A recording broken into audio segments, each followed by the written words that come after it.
And now, the world's most exciting podcast, The Savage Nation, home of borders, language, culture.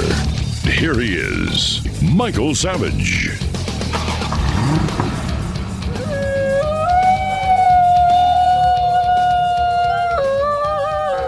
The man who saves wolves. A pleasure to see. Hello. Hi. Great. Nice to meet you. Great job, Eli. Thank you so much. The return of wolves. An iconic predators struggle to survive in the American West. Timber Press, April 2023, available on Amazon. Eli Francovich joins us today on the Michael Savage podcast. Eli is a journalist who covers the environment, conservation, and outdoor recreation in Washington for the Spokesman Review, the state's second largest newspaper. He has been published in the Seattle Times, the Chicago Tribune, the Miami Herald, the Charlotte Observer, and elsewhere. He lives in Spokane, Washington, and he joins us now on the podcast. I am a conservationist. I don't call myself an environmentalist because it has connotations that are negative to some. I think everyone can agree that conservationists are good people. We want to conserve the environment. We want to save the poor animals. We want to clean the air and the waters, as Aristotle wrote, airs, waters, and places. As a man who's trained in botany and collected medicinal plants all over the South Pacific, and I've saved ecosystems here and there, I certainly appreciate what you're doing with the wolves. The Savage Nation. It's Savage on demand.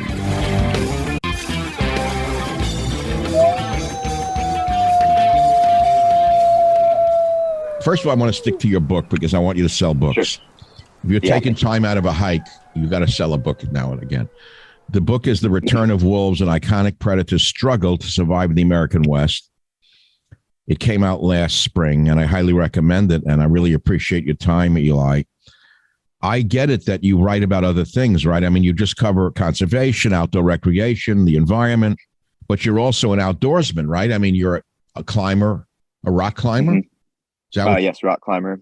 I'm learning to hunt. I'm a late onset hunter. A number of other things. Yeah. When you hunt, you hunt with weapons. What kind of weapons? Guns? Rifled. Yeah. So here you are, a conservationist who's not ashamed to admit that you hunt. No, I mean, that's one of the amazing things about America is we've got this long tradition of hunter conservationists, and I hope that continues. Hunting, in my experience, puts you in connection with the land in a way that not a lot else does. It's a bit of an irony, right? Yes, it certainly is. Now, I learned that last year you reported from Ukraine. What was that about? Yeah, that was a bit of an offshoot, but the newspaper that I worked for, basically when the war started in Ukraine, I think like most other people that's pretty much all I could think about or focus on. And so I knew about a number of folks from the region that the paper that I worked for covered that were going there to help. A couple like former ex-military guys that were going to volunteer, and some doctors. And so I basically asked my bosses, like, hey, will you send me there? And I didn't think they would, but they kind of ran it up the flagpole, and eventually I got the go ahead, and I spent 6 weeks over there, although I wasn't in Ukraine that whole time. I saw an article yesterday, which I put on my website, of an Irish Rambo who went there to fight with the Ukrainians, and he left after 17 months saying Ukraine frontline is horror, genocide, slaughter, says Irish Rambo, who was leaving after 17 months. And I watched the video of him. Ukraine will haunt me. He said there are dead people everywhere, Russian dead, Ukrainian dead. Yeah. And he said the biggest problem when we get into the trenches is stepping over the dead bodies that were already there from the last people who went in. He said that really haunts you. So he was a volunteer, went there to help Ukraine, and then he couldn't take it anymore from the death and the dying. Yeah. And for me, I can't stop. I lay awake and I can't take it anymore. This war is crazy. I always thought leftists and liberals were against war. And then I quote, conservatives who allegedly were conservatives are really for war. Leftists are for the war. What the hell is going on that everyone doesn't understand? Not only is the bloodshed unnecessary right now, there's no talk of peace. There's no talk of of getting together and working this out at the UN. Eli, what do you think of all of this? I mean, I think it's sort of unconscionable that we're not pushing for peace more. I don't think I mean, this is the crazy thing about being an American, right? Is we haven't had a war on our soil in, I don't know, however long. and so we don't really know the brutality of it. We've been in wars, obviously, and many of our men and women are veterans, combat veterans, so they know. But yes. as a general population, you don't realize like how just horrible it is to have your home bombed or, you know, your neighbors killed. And I interviewed folks, Ukrainians, who had escaped from Bucha, right, one of the worst places there, and it was just like heartbreaking and so relatable too, because you could just imagine. I could imagine my city, because you could just imagine it happening. And no, all you got to do is go to downtown Seattle and watch them. What they've done to Seattle. You have a combination of the predator wolf and war all in one, right, when they start burning buildings down. No, but seriously, Ukraine frontline is horror, genocide, slaughter, says Irish Rambo. This guy's as tough as nails, and he couldn't take the horror that he was seeing of stepping over dead bodies. And I found that to be very intriguing, that you, as a conservationist, environmentalist, writer of the environment, know something more about these situations than people, you know, may imagine. So the book, in a way, The Return of Wolves, is not tied to war, but doesn't the wild animal live in a state of war all the time? Aren't they basically? At points, yeah. I think there's a lot of beauty too in the natural world and tender. I mean, it's tooth and fang, but then there's also tenderness, and you see that with wolves. They're brutal killers, right? Yes. The way, if you've ever seen a wolf pack on a video take down an elk, it is not a death you would wish on your worst enemy. And then the flip side, right, is that they're great parents. Like they really care for their young, and wow. And so I don't know. I see some similarities there with humans, right? Like we can be just brutal to each other, but then we can also be incredibly tender and these humanitarian gestures. And I saw that in Ukraine, like this bizarre juxtaposition of just the worst brutality combined with this incredible outpouring of you know, humanitarian aid and support and care. So yeah, I definitely see some parallels there. And I think the broader thing, my book is not about Ukraine at all, but it is about the social and political divisions that I think have really pulled this country apart, which we do see with Ukraine. And you see it in the wolf debate. You get people that should agree on most things, just fighting viciously around this one topic. And I just hope we can sort of sidestep that. I think it's a real tragedy that there's this politicization of conservation versus environmentalism. Like we should all be kind of rowing in the same direction. Oh, I agree 100%. Particularly when it comes to the place we live. Yeah. Well, I agree 1,000%. We have one Earth, one Earth, one ecosystem called the globe. I agree 100%.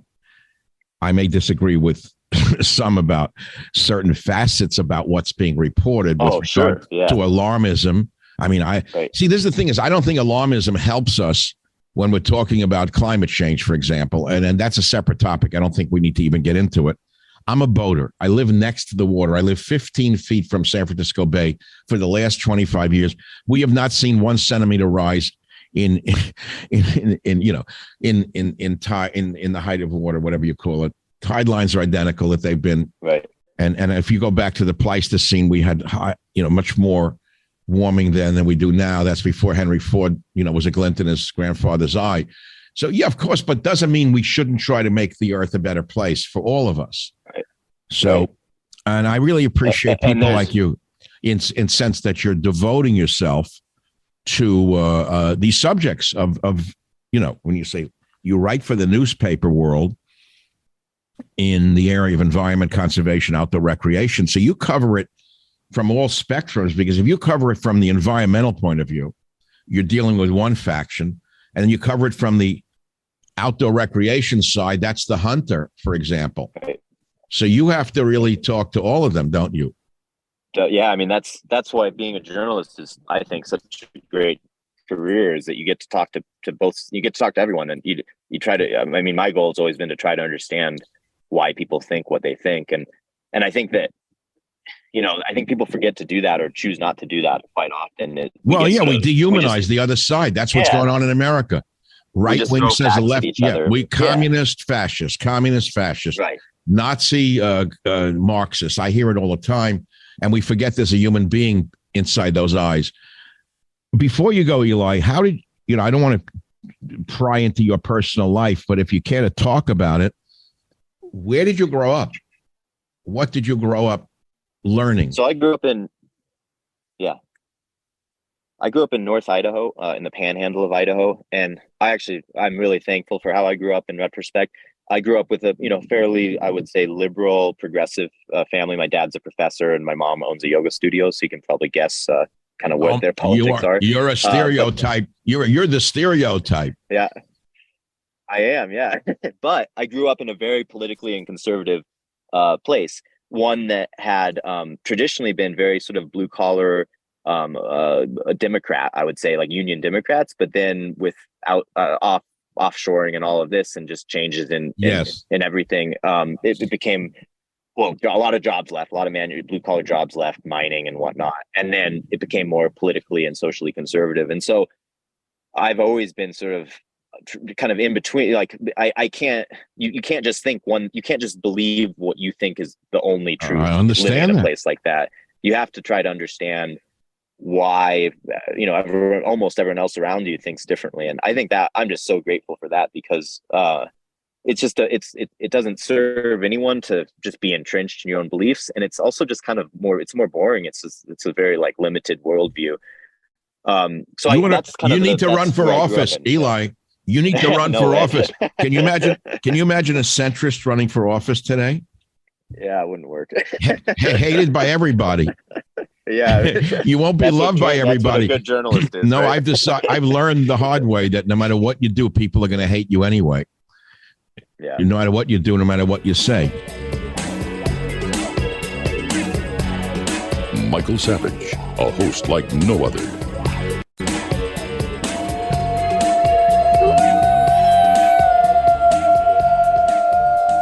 And I think you need to tell the people, Eli, why are wolves important? Because we've been told that they're evil. Folklore tells us that they kill, which they do. So do we. We're the apex predator on the planet, of course, as we can see in Ukraine right now. Men killing men for no reason whatsoever. The butchering goes on. And so they were nearly eradicated in the 1990s, Eli. The gray wolf has made a comeback. How did that happen? Yeah, I mean, it's a pretty incredible story, and honestly, I think there's a lot of bad ecological news and whatnot, but I think this is like a bright spot, to be honest. Gray wolves were pretty much eradicated throughout North America, or the lower 48, I should say, by the 1920s and 30s, and that was a very sort of intentional decision, poison and whatnot. And then things began to shift. And in the 1990s, the Clinton administration reintroduced gray wolves into Yellowstone and parts of Idaho. And this was a reintroduction. These wolves that were taken from Canada and placed there. And they were in Yellowstone, one of the largest sort of untouched, at least by human development, ecosystems in the world. And they did quite well. And they've spread out from there. And in the case of Washington State, they kind of made a return in 2008. The first sustainable reproducing pack was confirmed, and those wolves came from Yellowstone and also from populations in Canada, and that's broadly similar in pretty much every Western state. Wolves have sort of naturally returned. Eli, reintroductions in Yellowstone. How does a pack from another country adapt to a new ecosystem or a new environment? In other words, basically they're immigrants. They're forcibly repatriated or put into a new environment. How do they adjust immediately? I'm a dog lover and I've had dogs since I'm a kid. Dogs are creatures of habit. What about wolves? Yeah, I mean, wolves are incredibly versatile, right? At one point, they were the most widely distributed land mammal on planet Earth. So they wolves live in the Arctic in negative 40-degree conditions. Wow. They also live, they've also lived in India and desert climates. Really? So they're just, they're incredibly versatile. And then the other point to that, the ecosystems between the Western US and Canada, Eastern or Southern Canada, I should say, it's not so wildly different. So I think that adaptation wasn't too hard. And honestly, if you think about it from the wolf perspective, when they were plopped down in Yellowstone, they had these huge elk herds that hadn't had predators for 80 years, really. Oh my God. So that was kind of like a all you could eat buffet for a little bit there. Okay, so wolf restoration projects began in the late 20th century. Who was behind it and why? Who suddenly said, "Oh, the wolf is good"? Yeah, I don't think there was just one person, of course, but I'm sure many of your listeners are familiar with the North American model of wildlife conservation. And so this is this very, this model that's very specific to the Americas, and it sort of does a lot of conservation work on the backs and with the money from hunters and others who are very passionate, engaged user groups. And in the US and North America broadly, there had been this big decline in animals, elk, deer, buffalo, obviously. And that all started to change. Teddy Roosevelt and others sort of began to champion conservation, like you would say, from sort of a sportsman or sportswoman's perspective. But he was a great conservationist. Teddy Roosevelt is very unsung as a conservationist. He gave us our first national park in the Vancouver. Didn't he do it in the Vancouver area? I believe so. Yeah, I think that's correct. Yeah. He was a great conservationist. There was this buildup of sort of this desire to return some of these species, and it started out with deer and elk and whatnot, and then there was people started to look more at like predators, like wolves, these animals that had, like you'd mentioned, traditionally been vilified and exterminated for some understandable reasons. If you were a shepherd, a wolf pack they could destroy your whole life, right? You could starve. Well, I think that was it was interesting to me. I was at a dog show years ago before COVID at the Cow Palace here in San Francisco, and they had various artifacts. And of course, I love dogs, but the wolfhounds always intrigued me. I had a friend, an Irish bar friend, the one in the bar. His name was Fian the dog. And I never saw a dog like this in my life, the size of it, the way it could run. We were sitting outside the bar one day, and Fian was lying on the ground in the sawdust, and he saw something on another street over. And that dog jumped up and was able to lope, not run, over to that street. And it was like 3 strides, it looked like to me. Yeah. I had never seen an animal like that in my, in the dog world. Yeah. But interestingly, at the show, the dog show, they had a collar made of iron with spikes on it that the shepherds used to put around the neck of the wolfhound. And the wolfhound would hide amongst the sheep. So when the wolf attacked the herd, the wolfhound would pop up and have a little extra help, which was the wolf collar. It was unbelievable. I mean, how the hell does a wolfhound fight a wolf? Right. Well, and I think that's something, that's one of the things I hope to get at in my book is, a lot of the people that really are the most excited about returning wolves, right, are the ones that don't live anywhere near wolves. And I would put myself in that situation. I live in a city, right? So I'm not having to coexist with wolves on a day-to-day basis. But wolves are, they're powerful animals, right? It's not like just your dog. It's like what you're describing, these powerful, fierce predators. And I think a lot of people sort of don't realize that. The Savage Nation. It's savage, uncut, unfiltered, and raw.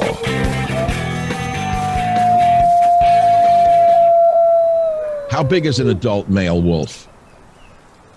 Yeah, they're smaller than you'd actually think. I think like a large wolf would be right around 200 pounds, 180, wow. Somewhere in that range. So it's definitely big, but wow. I think anything above that is really sort of an outlier. But 180 is a big animal.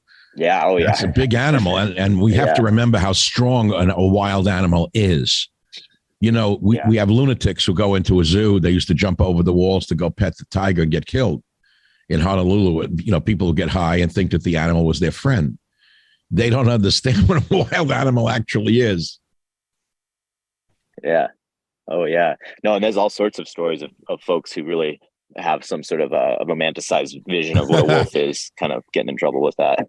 So, no, I like the way you put that. So, you know, you're a realist when it comes to the whole picture. You know, the wolf is a predator who will kill the herd of sheep or cattle or whatever they're raising. And so the cattleman says, wait a minute, that's my livelihood.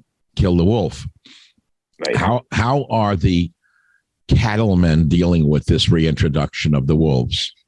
Yeah. So I spent a fair bit of time with ranchers in Eastern Washington and throughout the state. And these are smaller to mid-sized operations. So I think they're, at least from my perspective, it's a pretty honorable career, right? They've lived on the land, they know the land, they care about their animals by and large. And it's been a struggle for them. Wolves don't kill a lot of cattle. It's like a small numbers, but that does make an impact still because the margins are quite thin. Yes. And then there's a bunch of like second and third order implications. And this is how the ranchers have explained it to me. So you might, you maybe only lose two animals to wolves, but then you have some animals that are injured, and then you have some animals that just disappear and you don't really know. Maybe they died, maybe wolves got them, maybe not. And then there has been some studies showing that the presence of wolves, it reduces the overall weight of the animals just via stress. And that's obviously that's funny. A nervous cow. Yeah, it's a good weight loss diet. Yeah. So living in America must be good for everyone's health index. Yeah. The Wolf Beach diet. Yeah. Everyone's nervous here all the time. Yeah. Right. And then the last thing that they point to is that there's some research showing that miscarriages are more common, again due to stress. Wow, and whatnot. That's awesome. And so I think that. Yeah, well, yeah, not for the rancher. No, but I'm saying all of the effects, the anxiety in the cow herd. Yeah. Brings me to the time I went to a slaughterhouse in Fiji. I never forgot it, never got it out of my mind.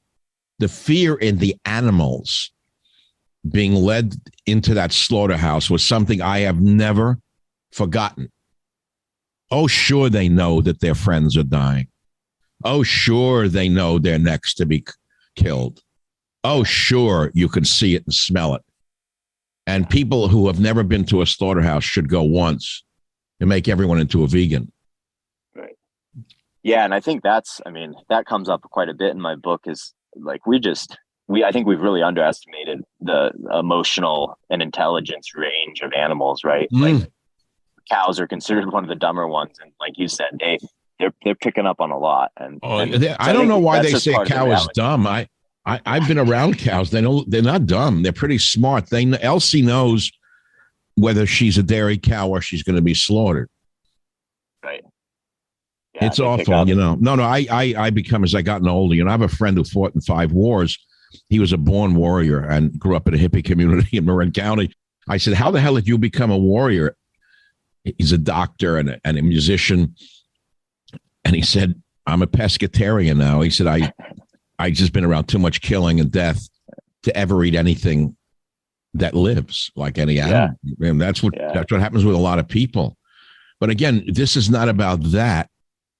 It's about the wolf and the reintroduction. So why is it important? Why was it important to reintroduce the wolf is the real question. Yeah, I think there's been a lot of research showing just how it fits into the larger ecosystem. And, it's like an apex predator. And so apex predators generally have an outsized sort of influence on species downstream from them.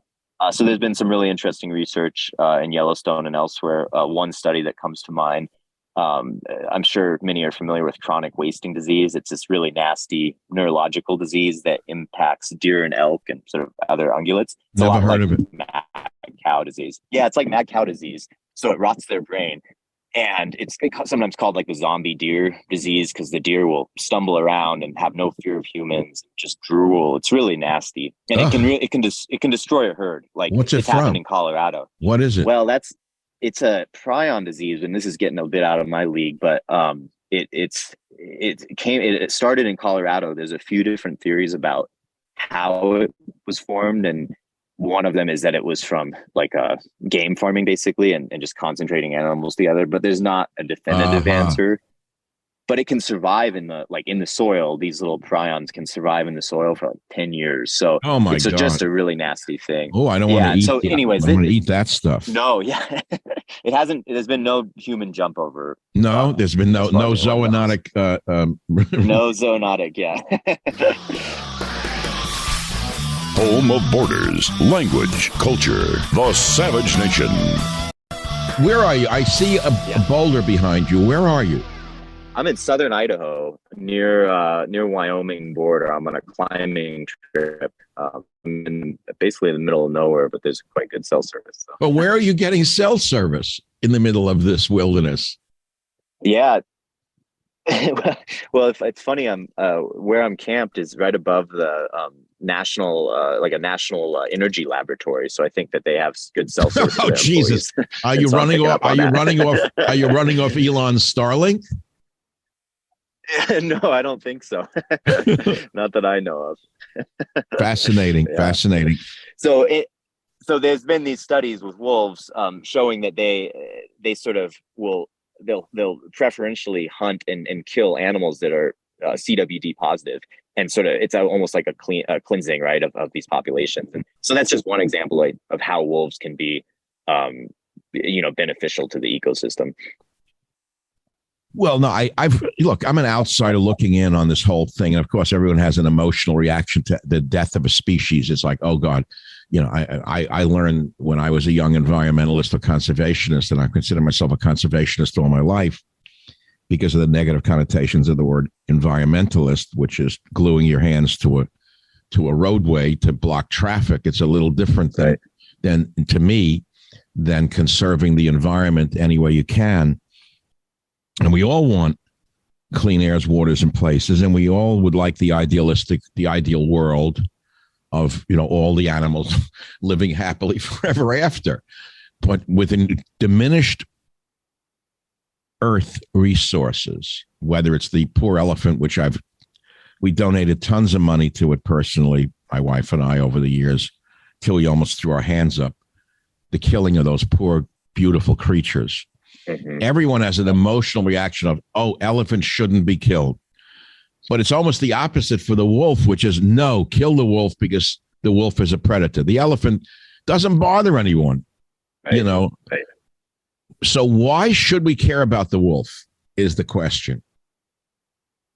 Yeah, I mean, I think there's a practical reason. Like I had mentioned, they they can really help an ecosystem, right? Whether it's keeping chronic wasting disease down or preventing these. So like in Yellowstone, the elk there before wolves, they would go through these big cycles of like their population would grow to this huge number, right? And then they would basically eat themselves into a famine, and then they would have this big drop off. So it was this big up and down. You mean they'd kill all of the animals they were eating, kill off the resource, and then they go into a famine from killing all the animals?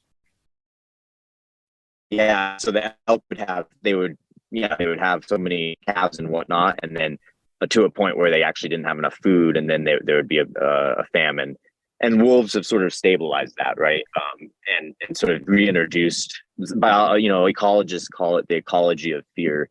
Where predators kind of keep prey animals on their toes and kind of within more of a sustainable population. My father taught me that in New York when I grew up in New York. Yeah, it's true.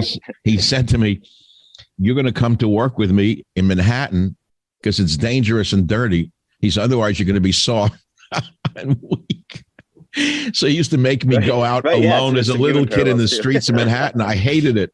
And I hated walking through the garbage on Ludlow Street to get him a sandwich, but it made me be very aware of my environment. I'll tell you that. Yeah. Yeah, and so I think wolves do that, right? They do that for humans too. I think that's part of why. But don't we have human wolves in our, don't we have human wolves in our world? Everywhere you turn, there are wolves. We have human wolves. Yeah. But literally also people that live around wolves, you think twice, or you think a little more when you know there's a wolf pack nearby. By and large, wolves aren't going to attack humans, but like I've encountered wolves in the wild, and you see that they're fierce, they're predators, and they have their own wills and desires that aren't connected to what I'm doing that day, and that's that can be a bit eerie.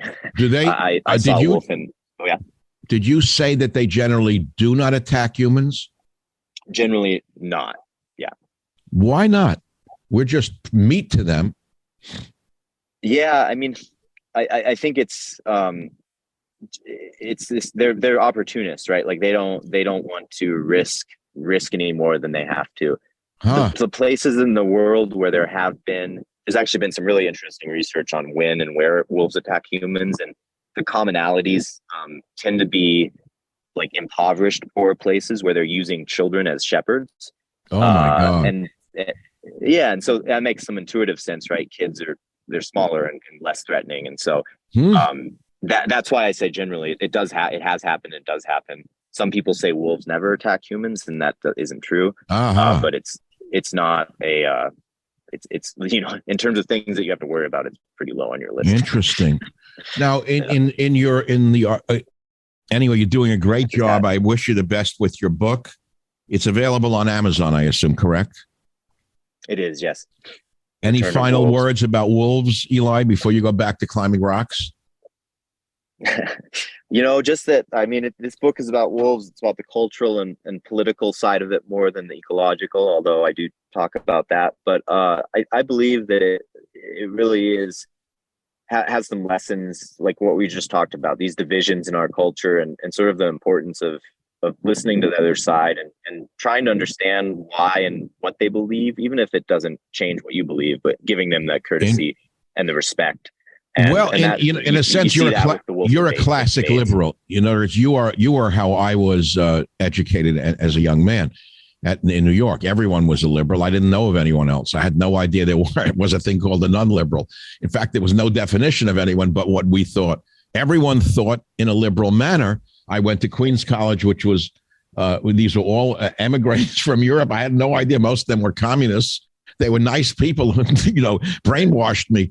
So I believed everything they taught me. It took me a while to understand a lot of the stuff I was learning was quite limited in its worldview, but it gave me the ability to understand you could be a nice person and still be a political opponent. You don't have to hate the opponent. Yeah. And the only way out of this is to stop hating. So I appreciate what you're doing. I wish you the best with the return of the wolves, and take care of yourself. Don't slip on any slippery rocks. Hey, thank you so much. Really enjoyed it. Thank you very much. Keep up the great work. Appreciate it very much. Well, thank you very much for listening to today's podcast. I hope you've enjoyed it and you'll learn something from it. We have about 400 other episodes available for you to listen to absolutely free. You can go back into our vast library of podcasts and listen to any one of them at any time. And remember this, if you want to listen to my podcast ad-free, sign up for the Savage Premium membership and get access to ad-free podcasts as well as some premium content from our Savage archives. How do you sign up for those ad-free podcasts? Please visit michaelsavage.com for a link. Again, thank you for your listenership. This is Michael Savage.